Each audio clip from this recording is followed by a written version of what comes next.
We are always answering your questions here at HomeShowRadio.com. And today, Bobby from Freeport has one about shed insulation. Tom, he just built a 2-story shed. Cool. And Bobby writes, the bottom floor is a woodworking shop. I like it already.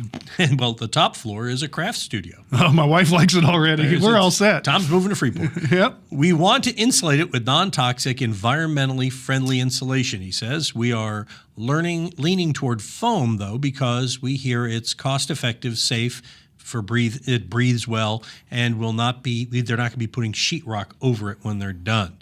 So, Tom, what's your advice?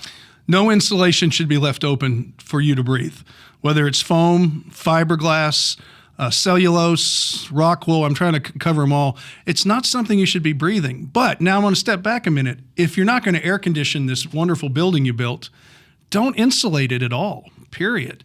It has a building that's going to be insulated has to be conditioned. If not, it's just going to be a wet, damp sponge. And believe it or not, when it gets hot in that room in the summertime, it's going to stay hot all night long because the insulation holds in the heat. That's what it's supposed to do.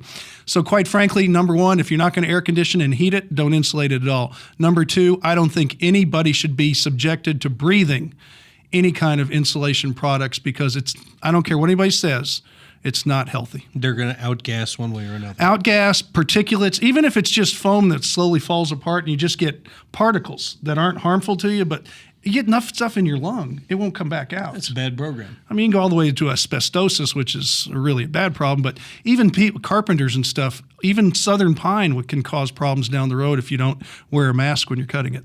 Happy thoughts for happy people from Just Tom Tynan. Okay. Do you be preventative? Come on, it's your health. Or be proactive. Proactive's even better. Send us a question. Click on the Ask Tom button. Send it our way. We'll answer it in one of these videos or on Sunday morning on an early edition. Of course, Tom's around live. I am. Every Saturday and Sunday, breathing deep and answering your questions. Nice clean air. On Sports Radio 610.